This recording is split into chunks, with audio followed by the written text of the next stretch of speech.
Hello, my name is Prepared to Die 327, also known as Remington, and today we have a brand new episode of reviews. And this one is going to be of Mortal Kombat. So, without further ado, let's get started. First of all, we're going to start off by talking about the little story mode. Right here you can see a clip from the very beginning of the game where it's sort of just showing everybody dead. Now, Mortal Kombat has been going around for quite a while. As a matter of fact, I'm pretty sure, if I'm remembering correctly, this is the 9th entry in the series. So this game has been going on for quite a long time. But this is the first one, besides DC Universe, that I can think of that has actually had a story. Yeah. Oh, no, then again, Armageddon did as well. But I can't say that I like that option. Now, how I remember playing it when I was a little younger was simply at arcades. I think this worked better for the series. Marvel vs. Capcom 2 pulled it off fairly successfully rather than just making a full story. But they went the extra mile and added the story. So, what's basically going on is there's this lightning god named Raven. And there's this villain who I'm not even going to pretend to know how to say his name, who's like this awesomely powerful guy who's just going to destroy the world, also known as Earthrealm. I don't know why they just didn't call it Earth, but they called it Earthrealm. Anyway, so what eventually ends up happening is that they end up going, well, it goes, so like right now this is the future, and it goes back and looks at what happens, and he got like a vision or something, and he has the ability to change the future.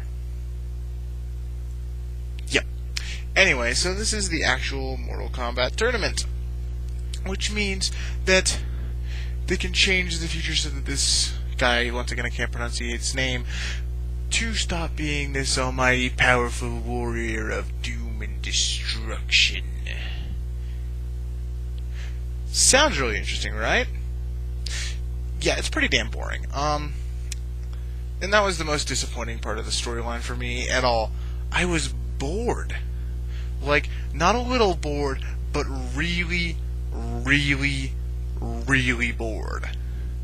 Now, the gameplay mechanics are still interesting, they're still fun, it still works fairly well with the series, it doesn't really lose much of its control scheme or anything, but it's so boring. It's just boring. There's nothing special about it. It's just boring. I mean, I know I'm being redundant, but wow, I fell asleep playing this freaking game. I fell asleep. Anyway, continuing on. Gameplay mechanics are still good. What I was continuing to ramble about was the actual storyline. It's not the gameplay that's making me fall asleep. It's the actual storyline when they're trying to go through and explain it. First of all, it's confusing. They don't really explain anything. It's just like, oh, these guys are from this faction and this faction and this faction. They all hate each other because they're... What? Dragons! Okay, anyway. So this one is rather fun. It keeps up with the mechanics, like I said earlier. So, it's the simple little control scheme that most fighters have.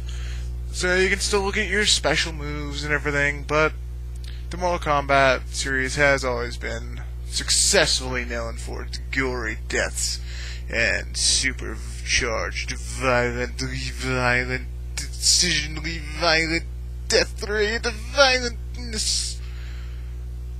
So yeah, this game's bloody as fuck. This one has a pretty damn good reason to be ham. Oh boy. Anyway, so they have a new edition. You can send in 2 guys, which another thing that pisses me off in the storyline. You're gonna end up having to be 1 guy, basically it's like 2 guys. And when you're starting off and you're trying to get used to the controls, that really sucks balls. But yeah, it's a nice feature when you can use it. They have some other little mini games in it. I didn't really like them. They weren't anything special. They were just there. Yeah, nothing really special. But, I mean, you could get some pretty neat stuff from this thing called the Crypt, which every fight you do, you get a certain amount of tokens, and you can use those tokens to do other things. So, get more mini games, buy some stuff, and you can always go into the actual Crypt and look at the character bios, what everyone's about, understand the actual factions. But I do want to spend a lot more time than I want to spend reading, rather than, punching people. The PS3 also got the exclusive of Kratos, those lucky motherfuckers. Seriously, I hate you. If you have a PS3, you can go die. We're not friends. I hate you. You have a PS3. Also, there's the Brome baking mechanic and everything else. So, they added some stuff. So, yeah, Kratos is a beast. And fatalities are just as fucked up as they've always been. You're gonna get some twisted enjoyment out of those.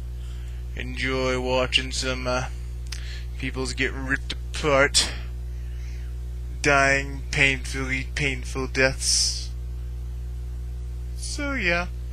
And as always, there's the Scorpion, shit, what's his name? The Ice Dude.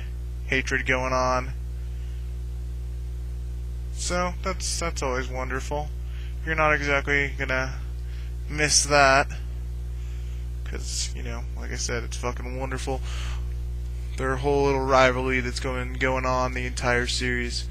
That's not something you want to miss. Anyway, so, Mortal Kombat gets a solid 9 out of 10.